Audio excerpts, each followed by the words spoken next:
Hey everybody, Paramount here. I'm going to do a quick video detailing the prison strategy and one of my new competitive EDH decks that I'm working on, and probably my strongest deck ever.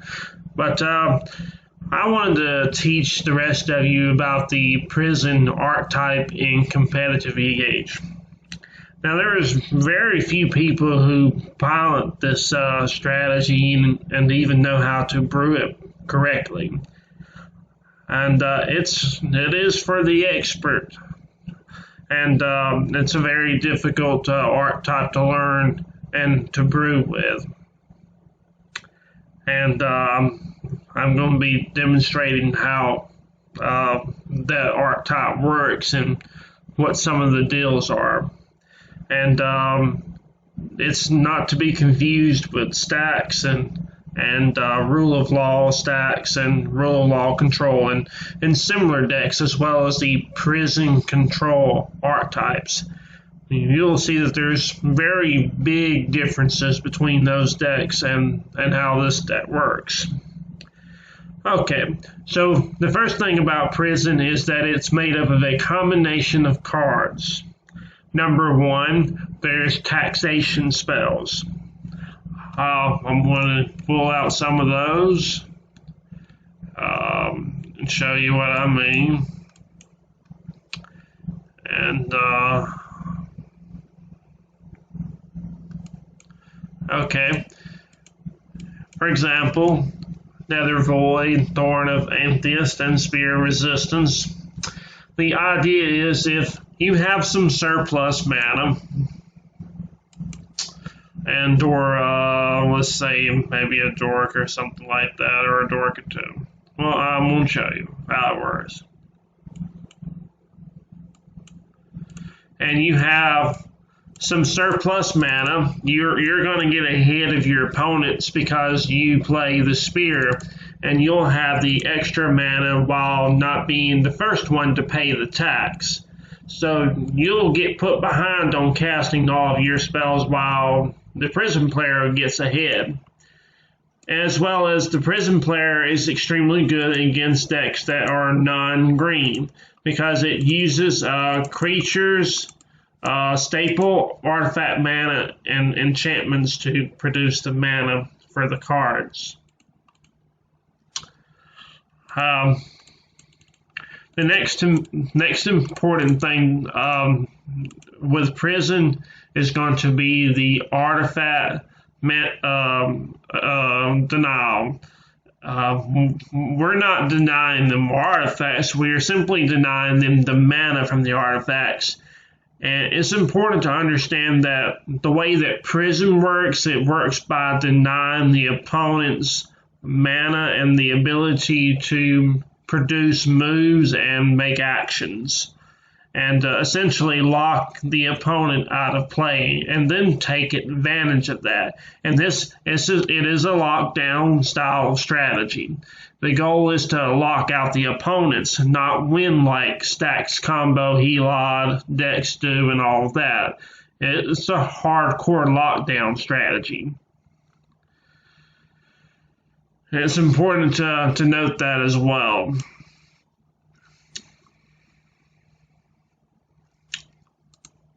Okay, and cards like Collector, Null Rod, and Stony Silencer are also very important and make up the strategy as well.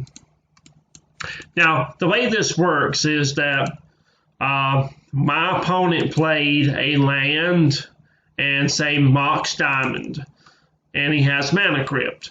Well, the Null Rod will take out his artifact mana, the Spear Resistance will tax his mana, and because the prison player plays Mana Dorks, I get ahead of him, especially if I was on the play.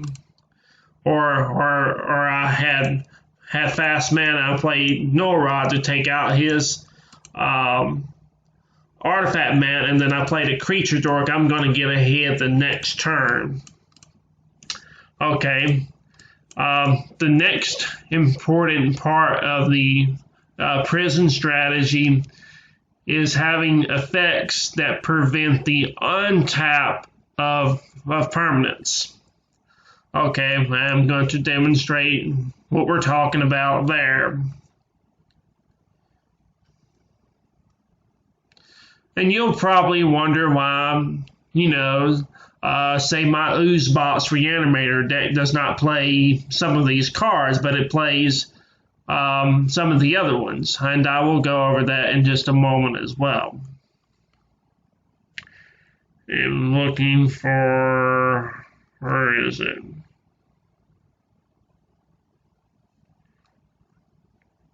Gosh, it's not even in there. I'm going to have to add it.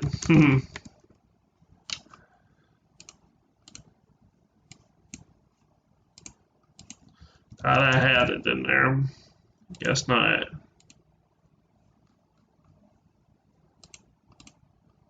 Okay.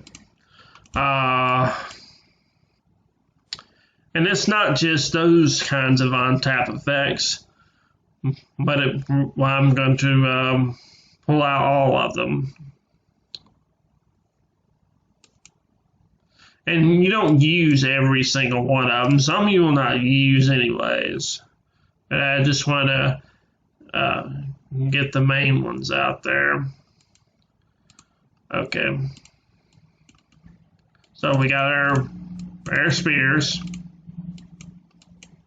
Okay. Now we got our don't untap effects. It's important to understand the difference between the untap effects. Some of them are harsher and some of the other ones aren't.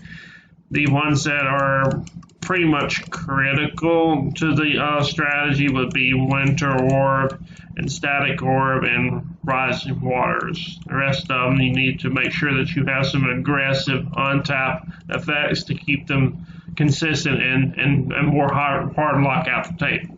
I'll get to that in a minute as well. Okay, so again, your opponent had 2 artifacts and they had a land or 2.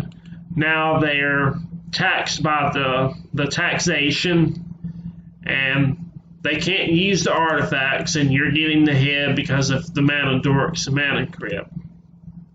So now they are dependent on playing the lands, and that's why Winter Orb, Rising Waters, Hikori are pretty much a must-have for the strategy.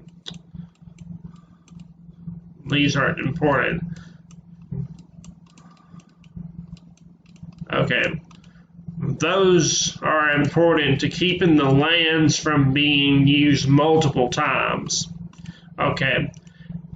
And then another crucial part of the prison strategy is going to be tap down effects. You must have tap down effects. You can't not play the prison strategy without tap down effects. And I'm going to go into that in just a second.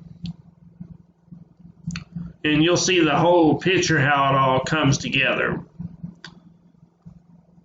All right.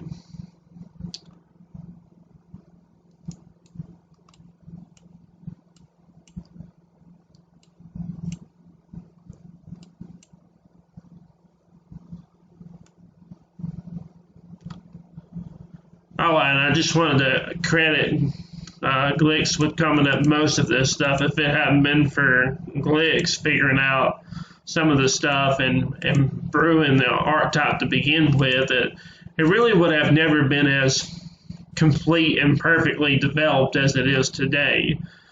He brought a lot to the table in terms of Stax strategies. Really helped to make this exist, and as well as the reason for why people play Collector and Null Rod main deck in their decks nowadays is because of him and me. I started being more mid-range with some of my decks where I would play Collector, a non-creature spear or 2 to tempo the opponents. And you'll notice players like Sick Robot or Spleen Face, etc. have started to copy strategies that I started with. Now that people are starting to understand that playing stats with their combo decks is actually very good. Okay, so the next part of the prison strategy is getting the tap down effect. So now let's review. So your opponent had a land and he had 2 artifacts. Let's say he had 2 lands and he has 2 artifacts. Now, 3 lands and 2 artifacts. Now, he can only untap 1 land or 2 non-lands per turn. See, if you have one of these in play, or the static orb, now he can only untap 1 land per turn. That's the only thing left that he can use to cast spells is the lands. Now, the way that you make sure that he is stuck on 1 land is by tapping down all of his lands every single turn. And that's what these kinds of cards do, is they keep the lands tapped down so that he only has 1 land to untap. And what that means is that over here, the taxation cards, see, for example, Spear of Resistance. What that means is that Spear of Resistance will tax the spell that he casts for 1 mana. Now he is locked out of the game and he cannot play any more spells. Now, you would probably say that that is a lock, but it is not 100% a lock. And I will explain the final piece of this strategy here.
Oh, there it is.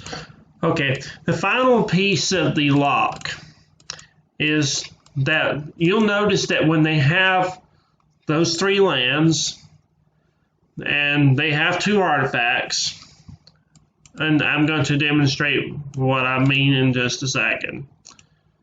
Let me get some lands out and just literally demonstrate what's going on here.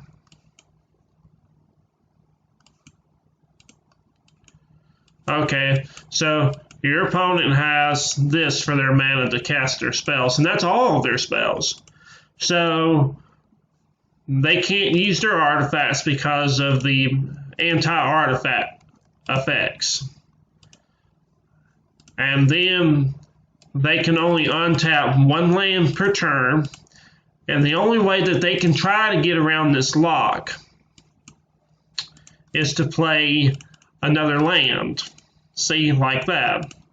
And what this does, this prevents them from getting past a 1 mana tax of Spear Resistance and Thorn. And that way it's more of a hard lock. Now, another trick that can be done is that if you have something like, let's say, Static Orb, and you have opposition and Nagila out, you can sit there and tap down everything they have, and they'll always have the ability to untap 2 non-lands. Okay, and what that means is that you need to tax the spells by 2 mana to make a hard lock out of it. Okay, so I'll show you what I mean. So you have Static Orb, Statue, and then you have Nagila. Where is that at? Where's our Najeela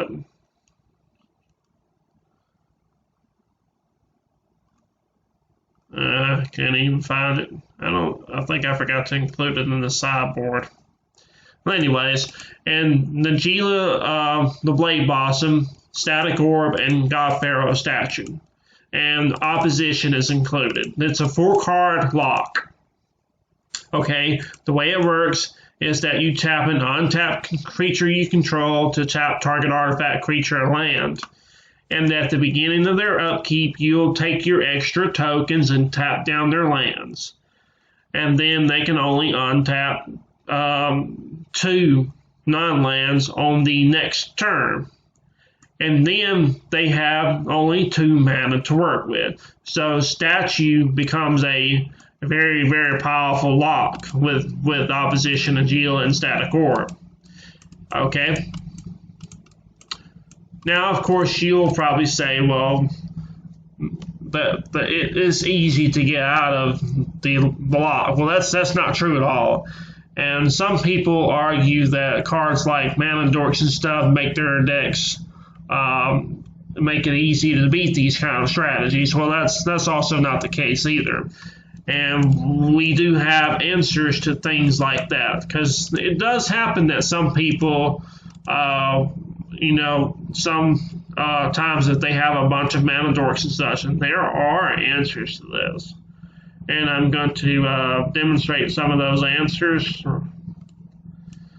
and how that all works out.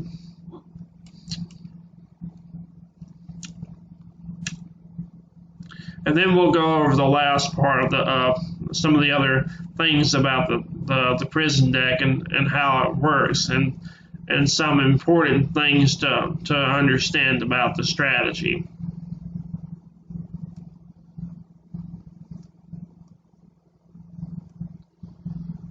What other card was I thinking of? Alright. Now I remember what I'm looking for.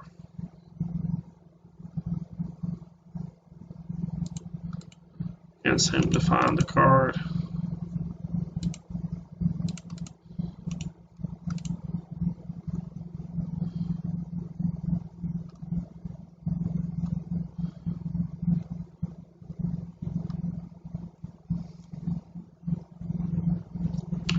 Okay, well, I'll just make a copy of it then.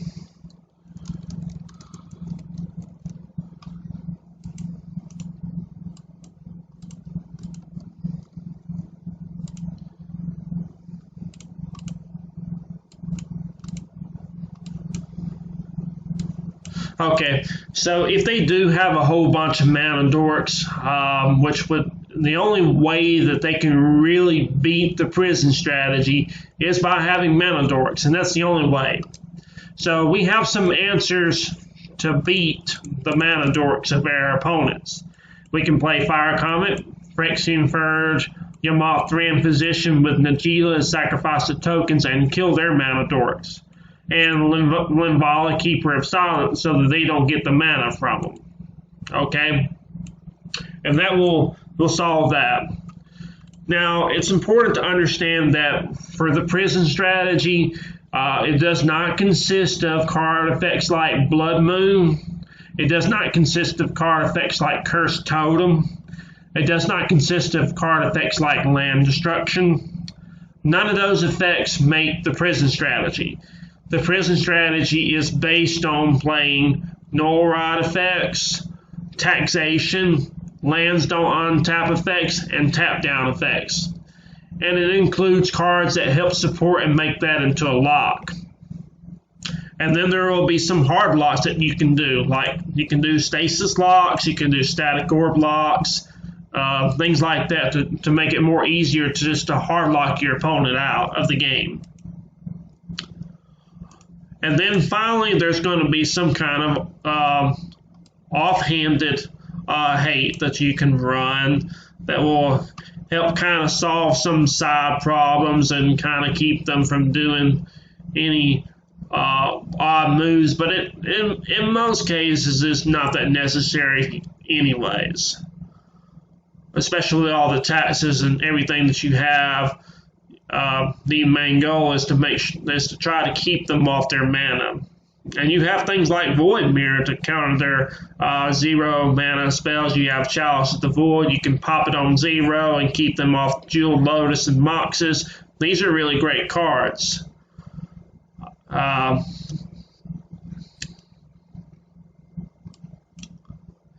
it's okay to run some of these cards, but I need to stress that it's important that you're not depending on these cards. No. You mulligan your hands not for Avian turn 1, but for Spears and Norod effects on turn 1. Prison does not do things like play Draenith, Opposition Agent, Avian, and Hushbringer on turn 1 or 2. We do not do that in this strategy. You will lose the game if you do that, because you're not a mid-range deck. You're a 100% dedicated board control strategy. You'll also wonder, where's the card draw at? How do I win the game? Well, you have some card draw, and it's designed to work around with your taxation and mana denial. And it's important to understand that you don't play your card draw first. Your job is to prevent your opponent from playing more spells and keep them off their mana so that they can't cast spells. That is how this strategy works.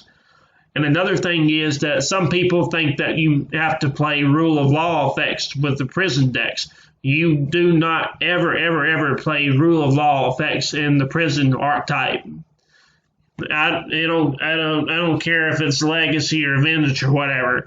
You don't fucking play Rule of Law in those decks, even in Vintage or Legacy. Then you don't even see it in those decks, in those formats. Now, so how does the Prison deck finish and win its games? This is very simple, very basic to understand.